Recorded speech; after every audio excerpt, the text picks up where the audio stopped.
incredibly well in the production and sale of massive amounts of oil and gas, the second largest reserves on Earth after the United States of America.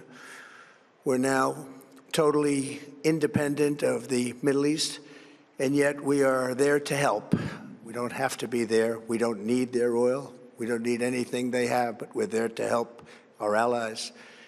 Tonight, I want to provide an update on the tremendous progress our warriors have made in Iran and discuss why Operation Epic Fury is necessary for the safety of America and the security of the free world.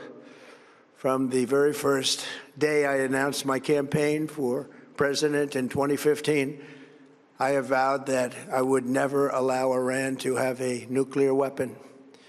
This fanatical regime has been chanting death to America, death to Israel for 47 years. Their proxies were behind the murder of 241 Americans in the Marine barracks bombing in Beirut, the slaughter of hundreds of our service members with roadside bombs. They were involved in the attack on the USS Cole, and they carried out the countless other heinous acts, including the just horrible, bloody atrocities of October 7th in Israel, something that most people have never seen anything like it. This murderous regime also recently killed 45,000 of their own people who were protesting in Iran. 45,000 dead. For these terrorists to have nuclear weapons would be an intolerable threat. The most violent and thuggish regime on earth would be free to carry out their campaigns of terror, coercion, conquest, and mass murder from behind a nuclear shield. I will never let that happen, and neither should any of our past presidents. This situation has been going on for 47 years and should have been handled long before I arrived in office. I did many things during my 2 terms in office to stop the quest for nuclear weapons by Iran first, and perhaps most importantly, I killed General Qasem Soleimani in my first term. He was an evil genius, brilliant person, a horrible human being, however, the father of the roadside bomb, and he lived just horrible what he did. Iran would have been perhaps in far better, stronger position. Had he lived, we would have had probably a different conversation tonight. But you know what? We'd still be winning and winning big. And then, very importantly, I terminated Barack Hussein Obama's Iran nuclear deal, a disaster. Obama gave them $1.7 billion in cash, green cash, took it out of banks from Virginia, D.C., and Maryland, all the cash they had. He flew it by airplanes in an attempt to buy their respect and loyalty, but it didn't work. They laughed at our president and went on with their mission to have a nuclear bomb. His Iran deal would have led to a colossal arsenal of massive nuclear weapons for Iran, and they would have had them years ago, and they would have used them. It would have been a different world. There would have been no Middle East and no Israel right now, in my opinion, the opinion of a lot of great experts, had I not terminated that terrible deal. And I was so honored to do it. I was so proud to do it. It was so bad right from the beginning. Essentially, I did what no other president was willing to do. They made mistakes, and I am correcting them. My first preference was always the path of diplomacy, yet the regime continued their relentless quest for nuclear weapons and rejected every attempt at an agreement.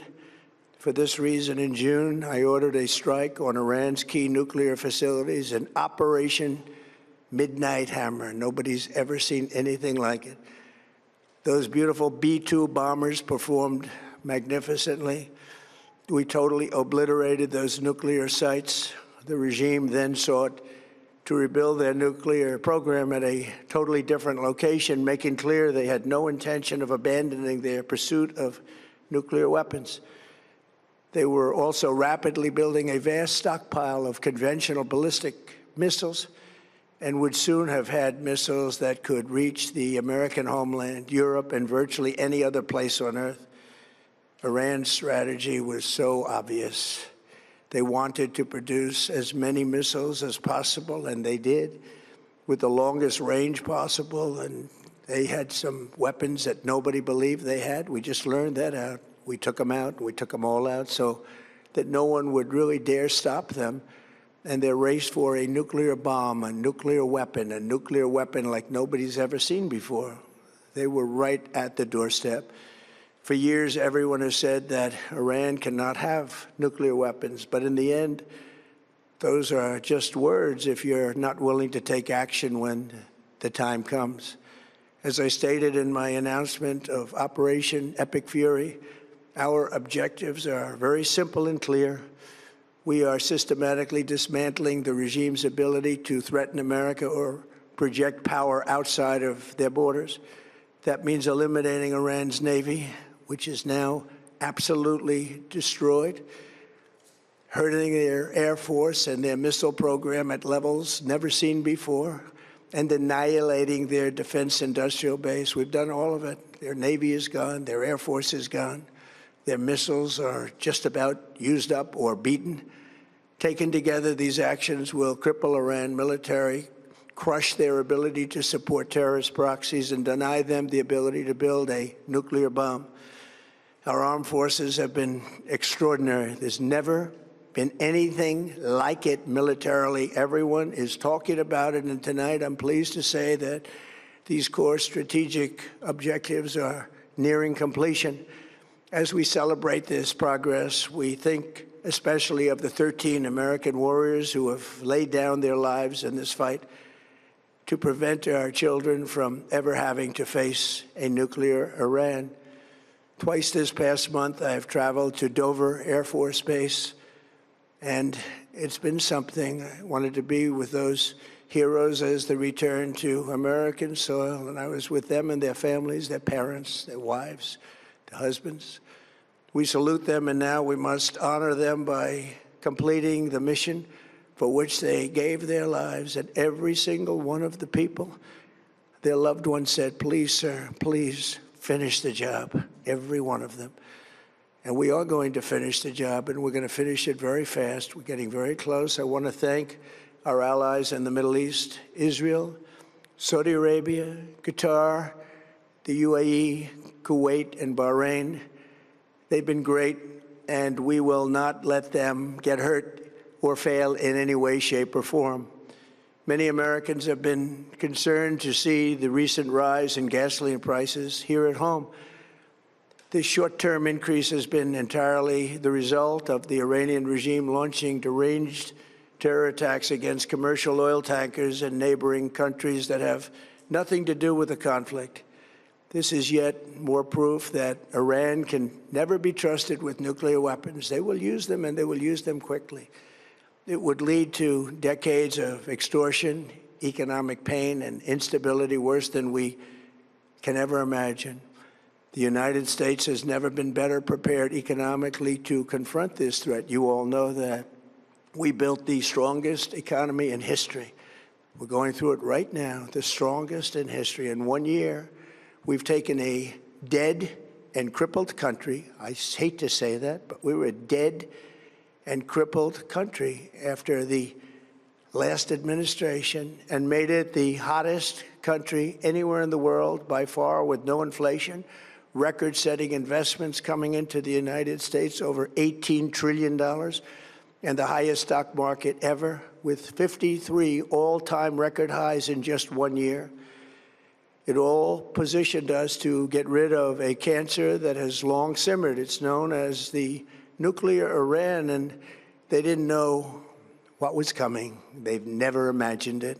Remember, because of our Drill Baby Drill program, America has plenty of gas. We have so much gas. Under my leadership, we are #1 producer of oil and gas on the planet, without even discussing the millions of barrels that we're getting from Venezuela. Because of the Trump administration's policies, we produce more oil and gas than Saudi Arabia and Russia combined. Think of that, Saudi Arabia and Russia combined. And that number will soon be substantially higher than that.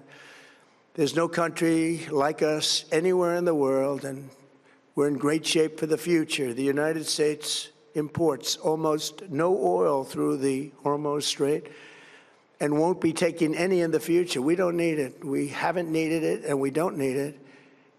We've beaten and completely decimated Iran. They are decimated, both militarily and economically and in every other way. And the countries of the world that do receive oil through the Hormuz Strait must take care of that passage. They must cherish it. They must grab it and cherish it. They can do it easily.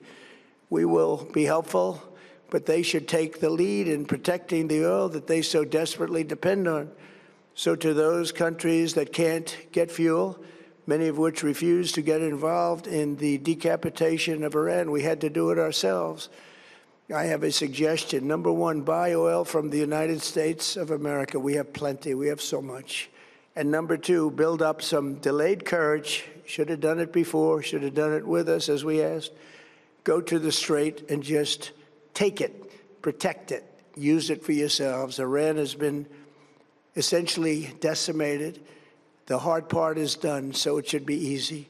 And in any event, when this conflict is over, the Strait will open up naturally. It'll just open up naturally. They're going to want to be able to sell oil because that's all they have to try and rebuild. It will resume the flowing, and the gas prices will rapidly come back down. Stock prices will rapidly go back up. They haven't come down very much, frankly. They came down a little bit, but they've had some very good days over the last couple of days. We've done actually much better than I thought, but we had to take that little journey to Iran to get rid of this horrible threat. With our historic tax cuts, where people are just now talking about receiving larger refunds than they ever thought possible, they are getting so much more money than they thought. That's from the great, big, beautiful bill. Our economy is strong and improving by the day, and it will soon be roaring back like never before. It will top the levels that it was a month ago. I've made clear from the beginning of Operation Epic Fury that we will continue until our objectives are fully achieved. Thanks to the progress we've made, I can say tonight that we are on track to complete all of America's military objectives shortly.